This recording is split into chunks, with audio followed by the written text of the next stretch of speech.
हम लोग हिंदू हैं, हम गर्व से बोलते हैं हम बैकवर्ड दलित हैं। नहीं, हम हिंदू हैं। हिंदू का परिभाषा कोई बताए हमको? जितना गीता महाभारत वेद पुराण है, कहीं भी हिंदू शब्द का जिक्र नहीं आया है। जीताराम मांझी मुख्यमंत्री थे, हाँ, और जब मंदिर में गए थे तो उसको धुलवाया गया, लेकिन मऊगा मुख्यमंत्री था। अगर मेरे साथ भी होता तो मार लाठी के बुलडोजर उस पर चलवा देते। काहेला मुख्यमंत्री हो भाई? ये सब बैकवर्ड दलित के नाम पर हिजड़े नपुंसक मुख्यमंत्री बन गया। ये बैकवर्ड दलित को डिमोरलाइज किया है ना। लालू यादव मुख्यमंत्री बना, एक जगह बेगूसराय में नारा लगाया उल्टा पलटा, मार लाठी, नानी मरे कि फिर लालू के खिलाफ कोई बोले।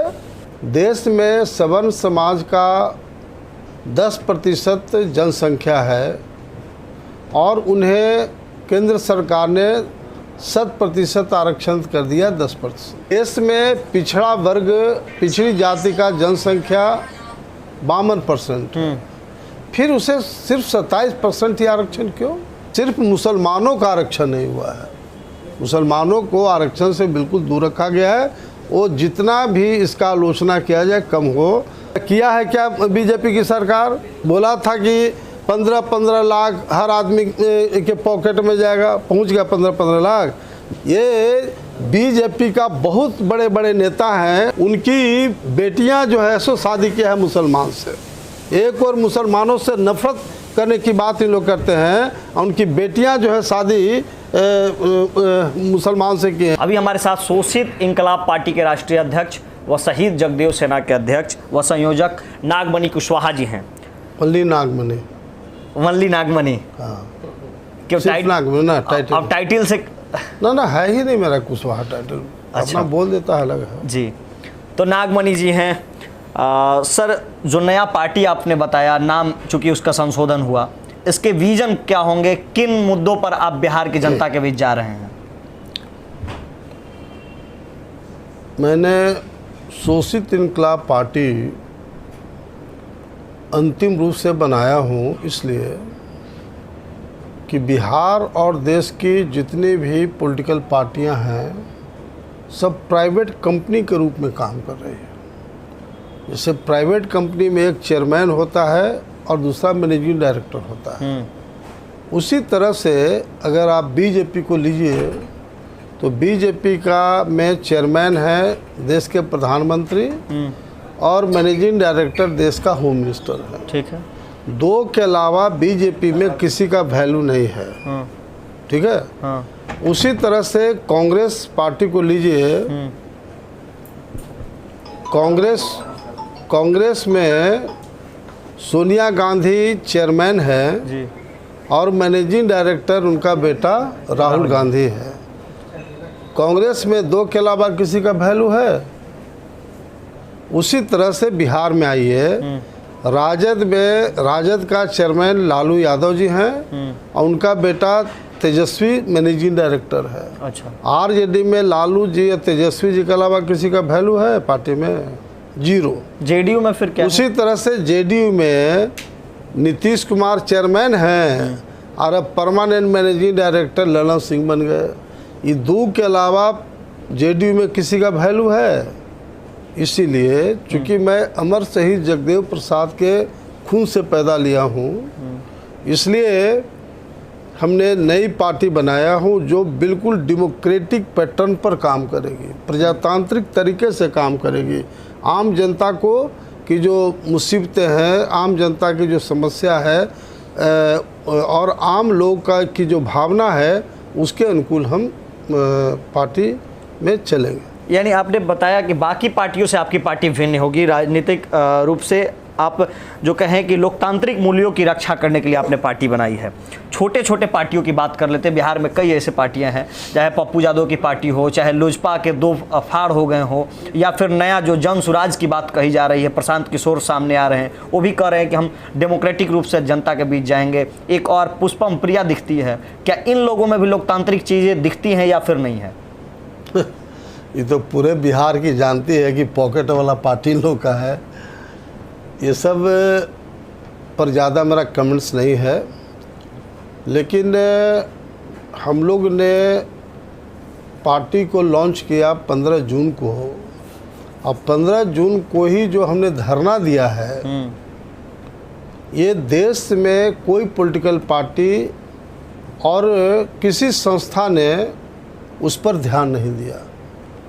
देश में सवर्ण समाज का 10% जनसंख्या है और उन्हें केंद्र सरकार ने 100% आरक्षण कर दिया 10%। मैं इसका स्वागत करता हूँ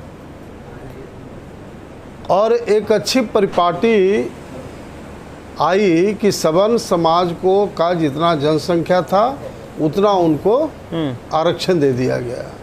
उसी तरह से हमारा साफ साफ कहना है कि देश में पिछड़ा वर्ग, पिछड़ी जाति का जनसंख्या 52%, फिर उसे सिर्फ 27% ही आरक्षण क्यों? इसलिए हमने उस दिन धरना दिया है, शुरुआत किया है कि 27% से 52% पिछड़ी जाति का आरक्षण को बढ़ाइए। और उसके लिए कोई धरना नहीं है बल्कि शुरुआत है। इसकी लड़ाई अंतिम रूप से लड़ेंगे और पिछड़ी जाति को 27 से 52% आरक्षण बढ़ाएंगे। इसी में एक बात जरूर कहना चाहते हैं कि लालू नीतीश जी जो जातीय जनगणना की बात कर रहे हैं वह बिल्कुल हास्यास्पद स्थिति है। हास्यास्पद कैसे है? इसलिए कि अगर जातीय जनगणना होती है जी और पिछड़ी जाति का 52% से 65% अगर आबादी हो जाता है और आरक्षण नहीं मिलेगा तो आम जो पिछड़े जाति के उनको क्या मिलने वाला है? अच्छा, ये लालू और नीतीश तो थपड़ी बजाएंगे, क्या पिछड़ी जाति वाहवाही लूटेंगे कि भाई हमने पिछड़ी जाति का जातीय जनगणना करा दिया। लेकिन जब आरक्षण नहीं मिलेगा तो पिछड़ी जात को क्या मिलेगा? मैं आपके माध्यम से लालू नीतीश से पूछना चाहता हूँ। अच्छा, 1 मिनट के लिए मान लिया जाए कि पिछड़ी जातियों की भी गणना होगी, अति पिछड़ों की भी होगी, शेड्यूल कास्ट, शेड्यूल ट्राइब, सारे लोगों की होगी। उनमें 10% ऐसे लोग होंगे जिन्हें अब आरक्षण की जरूरत नहीं होगी, या फिर उच्च शिक्षा या फिर हायर एजुकेशन पा लिए होंगे, या फिर कहीं पर नौकरी करते होंगे। तो वैसे लोगों को हो सकता है सरकार दरकिनार करके वैसे लोगों को दे जो वंचित हैं, अभी तक समाज के दबे कुचले वर्ग हैं। अरे भैया, सबका तो रिजर्वेशन है, दबे कुचले शब्द कहाँ आता है? अपर कास्ट को 100% आरक्षण, पिछड़े वर्ग को 27% आरक्षण, जो दलित हैं उनका 14% आरक्षण, आदिवासी है उनका अलग रिजर्वेशन है। सिर्फ मुसलमानों का आरक्षण नहीं हुआ है। मुसलमानों को आरक्षण से बिल्कुल दूर रखा गया है। वो जितना भी इसका आलोचना किया जाए कम है, क्योंकि मुसलमान सच्चर कमेटी को आप देखें, सच्चर कमेटी ने अनुशंसा किया था कि मुसलमान की स्थिति पिछड़े और दलित समाज से भी बदतर हो गया है। इसलिए सच्चर कमेटी को पूर्ण रूप से लागू किया जाए। उसी तरह से देश में जो न्यायपालिका है, दुख इस बात का है कि जो 10% सवर्ण समाज के लोग हैं वह 98% सुप्रीम कोर्ट के जज बने हुए हैं। हाई कोर्ट में भी मोटा मोटी वही स्थिति है। तो कॉलेजियम व्यवस्था तो ड्यू टू कॉलेजियम सिस्टम जी, कॉलेजियम सिस्टम में अगर एक और सवर्ण समाज के लोग 98% है, वही दूसरी ओर अगर देखें कि कितना भी तेज तरार ब्राह्मण, भूमिहार, राजपूत या सवर्ण समाज के जो लोग हैं कितना तेज तरार होगा, लेकिन वो जज नहीं बन सकता है। क्यों? कॉलेजियम सिस्टम है, उसमें पिक एंड चूज होता है। सरकार ने न्यायिक नियुक्ति आयोग लाने की बात की थी। तो मैं न्यायपालिका का पूरा सम्मान करता हूँ, लेकिन जो गलत सिस्टम है उसका हम विरोध करते हैं और सिस्टम के खिलाफ लड़ना बिल्कुल हमारा फर्ज बनता है जी। इसलिए ये जो तीनों हमारा मुद्दा है, पूरे देश में इतने सारे बैकवर्ड क्लास के लोग हैं, दलित मुस्लिम समाज के लोग हैं, लेकिन अपने हक और अधिकार के लिए लड़ने का कोई काम नहीं किया। देश का पॉलिटिकल पार्टी जितना है, मैं चैलेंज करता हूं आपको, आपके माध्यम से, कि कोई पॉलिटिकल पार्टी 27% से 52% आरक्षण की लड़ाई की बात नहीं किया। ये कोलिजियम सिस्टम को समाप्त करने का कोई पॉलिटिकल पार्टी आज तक बात नहीं कर। भारतीय जनता पार्टी की सरकार न्यायिक नियुक्ति आयोग लाने की बात कर रही अरे थी। लाने की बात छोड़िए ना, किया है क्या बीजेपी की सरकार? क्या लाएगा? वो तो बोला था कि 15-15 लाख हर आदमी के पॉकेट में जाएगा, पहुंच गया 15-15 लाख। बीजेपी के बारे में अगर ये सब बात करिएगा, उससे ज़्यादा फांकीबाज पार्टी कोई है? ये सांप्रदायिक पार्टी है, पूरे देश को औने पौने दाम में बेच रही है। जहाज बेच दिया, रेलवे बेच दिया, आपका ये जो उपक्रम जितना है वो बेच दिया, देश की संपत्ति को बेचने का काम किया। और मैं 6 महीना पहले बोला था इस बात को कि जिस तरह से श्रीलंका की स्थिति हुई है वही स्थिति भारत की हो रही है। श्रीलंका में जो राजपक्षे था प्रधानमंत्री राष्ट्रपति, उसने महंगाई चरम सीमा पर बढ़ाया, देश की संपत्ति को बेचने का काम किया। लेकिन उनके जो महाभक्त थे, जो ब्लाइंड सपोर्टर थे, सब लोग का माइंड को डाइवर्ट करने के लिए राजपक्षे ने मुस्लिम महिलाओं पर का जो बुर्का था उस पर प्रतिबंध लगा दिया। सारा हिंदू खुश, सारा हिंदू कहने लगा कि क्या राजपक्षे ने काम किया, देखो मुसलमान को क्रश करने का काम किया। उसी तरह से मोदी जी क्या कर रहे हैं? मोदी जी 370 धारा खत्म, बाबरी मस्जिद खत्म, CA/NRC का जो आंदोलन, CA/NRC लाओ ताकि मुसलमान को देश से निकाल दो, रुको।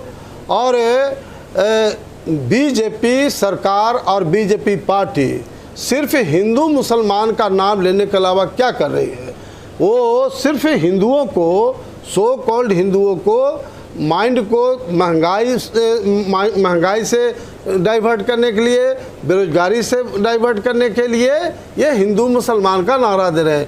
ये बीजेपी का बहुत बड़े बड़े नेता हैं, नाम मैं नहीं बताना चाहता हूँ, उनकी बेटियां जो है सो शादी किया है मुसलमान से।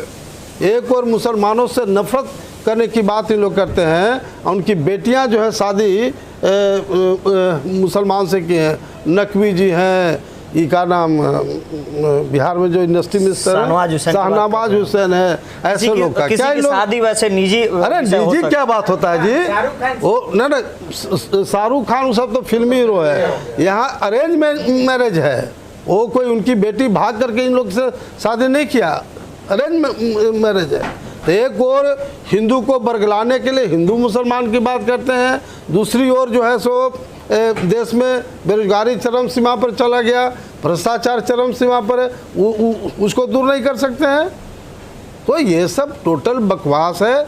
तो मैं बीजेपी को अलर्ट करना चाहता हूँ कि आप अपने नीति में सुधार करिए, नहीं तो जो श्रीलंका में हो रहा है, क्या हो श्रीलंका में हो रहा है, जो उनके अंधभक्त थे, उनके बलबूते पर राजपक्षे शासन कर रहा था, उन्हीं लोगों ने मिल करके प्रधानमंत्री का महल जला दिया। उनके जितने MP MLA थे रगेद के पीट रहा है। आपका जो उनके ऑफिसर और जो मीडिया के चमचा लोग थे उनको भी रगेद के पीट रहा है, उनका घर जला रहा है। तो मैं बिल्कुल नहीं चाहता हूँ कि भारत में इस तरह की स्थिति बने। लेकिन अगर इसी तरह की नीति बीजेपी अपनाते रहेगी, हिंदू मुसलमान का फीलिंग करते रहेगी, कुछ लोग बोलता है हिंदू मुसलमान, अब बताओ तो जरा कि कल तक बैकवर्ड और दलित को मंदिर में नहीं जाने देता था, है? हम लोग बैकवर्ड दलित हैं, हम लोग हिंदू हैं, हम गर्व से बोलते हैं हम बैकवर्ड दलित हैं, नहीं हम हिंदू हैं। हिंदू का परिभाषा कोई बताए हमको? जितना गीता महाभारत वेद पुराण है, कहीं भी हिंदू शब्द का जिक्र नहीं आया है। ये तो RSS बीजेपी को लोगों ने मुसलमान को क्रश करने के लिए हिंदू मुसलमान का नारा दिया। आपने कभी झेला है इस तरह से? मंदिर जाने से रोका गया आपको भी कभी? कौन पैदा लिया है जो हमको नाग में नहीं रोका? सीना तोड़ नहीं दूंगा मैं। वाह वाह। लेकिन हमारे खानदान भाई खानदान को रोका गया है, पूरा इतिहास है। जीताराम मांझी मुख्यमंत्री थे, हाँ, और जब मंदिर में गए थे तो उसको धुलवाया गया, लेकिन मऊगा मुख्यमंत्री था। अगर मेरे साथ भी होता तो मार लाठी के बुलडोजर उस पर चलवा देते। काहे ला मुख्यमंत्री हो भाई? आपकी कानून व्यवस्था है। बैकवर्ड दलित के नाम पर हिजड़े नपुंसक मुख्यमंत्री बन गया, ये बैकवर्ड दलित को डिमोरलाइज किया है ना। लालू यादव मुख्यमंत्री बना, एक जगह बेगूसराय में नारा लगाया उल्टा पलटा, मार लाठी, नानी मरे कि फिर लालू के खिलाफ कोई बोले। ऐसा नहीं है, कोई जात पात की बात मैं नहीं करता हूँ। नागमणि का नाम है सिर्फ नागमणि। नागमणि के आगे कुशवाहा लिखिए, दांगी लिखिए, खान लिखिए, अहमद लिखिए, तिवारी लिखिए, शर्मा लिखिए, सिंह लिखिए, पासवान लिखिए, मैं वही हूँ। मैं सभी जाति संप्रदाय को लेकर चलने वाला हूँ, चलता हूँ और मेरा वही चरित्र है। लेकिन प्रायोरिटी का जहाँ तक बात है, जो बैकवर्ड दलित और मुसलमान नेग्लेक्ट हुआ है, प्रायोरिटी एट एनी कॉस्ट उसको देंगे। हाँ, सबका मान सम्मान, सबका इज्जत को देखते हुए हम काम करें। यानी सभी को इज्जत देना है, लेकिन किसी का एक्सप्लॉइट ना हो, शोषण ना हो, ऐसी चाहते हैं। चलिए, बहुत बहुत शुक्रिया। विभिन्न मुद्दों पे बेबाकी से राय रख रहे थे, हमारे साथ नागमणि जी थे। आप देख रहे थे पूछता है बिहार। तब तक के लिए धन्यवाद।